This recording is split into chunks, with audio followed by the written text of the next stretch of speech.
नाज़रीन, कराची में मुतालबन जे मंत्रालय एहतजाज ते वेठल वैक्सीनेटरनि सिंध सरकार जी ख़ातिरी खां पोइ धरणो ख़त्म करे छॾियो आहे। उन हवाले सां अपडेट मालूम कंदासीं।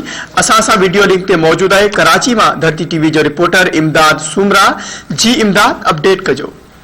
जी बिल्कुल, इन वक्त असां वज़ीर हाउस भरिसां मौजूद आहियूं जॾहिं त वैक्सीनेटर पारां जेको हिते धरणो हयो वियो। हिन वक्त जेको आहे वैक्सीनेटर पारां जेको आहे इहो ॿुधाए थो वञे त हिन वक्त असां धरणो जेको आहे हिन वक्त मुलतवी कयो आहे।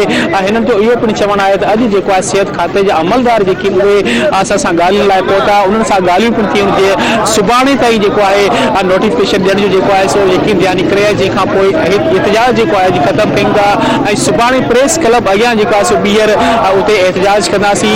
जेकर नोटिफिकेशन न मिलियो त ॿीहर जेको असां वज़ीर आला हाउस तरफ़ वधंदासीं। हिन वक़्तु असां वैक्सीनेटर अॻवान मौजूद आहे, उनखां पुछंदासीं उन हवाले सां कहिड़ो मौक़िफ़ आहे ऐं इहो ॿुधाइजो तव्हांजो धरणो हिते ख़त्मु कयो आहे, कहिड़े हवाले सां धरणो ख़त्मु कयो आहे ऐं हिन वक़्तु छा पिया चवनि सिहत खाते वारा? बिस्मिल्लाहिर्रहमानिर्रहीम। अदा धरणो ख़त्म कोन थियो आहे, छो जो धरणे जो अञा सुभाणे को टाइम आहे। पीडी साहब असांजो जेको आहे आयो हींअर पिंडाल में, त हिते उहो वचन का वाइदो करे विया त सुभाणे जे सिज में पोइ 3 या 4 जेको टाइम आहे हुन ते तव्हांखे नोटिफिकेशन ॾींदुसि। टाइम स्केल जो अपग्रेडेशन न सिर्फ़ु टाइम स्केल जो नोटिफिकेशन तव्हांखे ॾींदुसि। तव्हां वञी पंहिंजो कमु कजो बिज़नेस रुपए लाइ जो। जेसि ताईं असांजो बाइकाट आहे, सुभाणे असां धरणे में मौजूदु हूंदासीं प्रेस क्लब ते। ऐं जेको बाक़ी असांजे ॿारनि जो जेको 336 जो हो उन लाइ जेको आहे प्रोसीजर हले थो। अगरि सुभाणे ताईं अव्हांजा मसला नोटिफिकेशन अव्हांखे नथो मिले त पोइ छा लाइ अमल हूंदो? पोइ इहो ई हूंदो जेको तव्हां ॾिसी रहिया आहियो। असां धरणो कंटिन्यू रखंदासीं ऐं मुकमल मेज़र्स जो बाइकाट बि हलंदो, सेंटर बि बंदि आहिनि असांजा, ऐं असांजो इहो ई पिंडाल सजल हूंदो।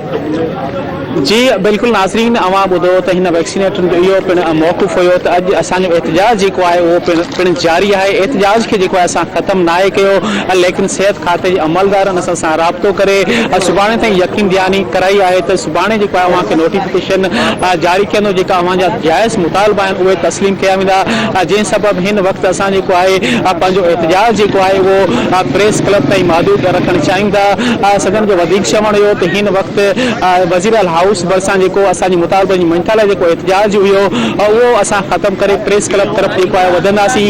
जेकॾहिं सुभाणे ताईं सिहत खाते पारां जेको आहे नोटिफिकेशन जारी न कयो वियो त ॿीहर असां वज़ीर आला हाउस तरफ़ जेको आहे एहतजाजी पिणु धरणो हणंदासीं।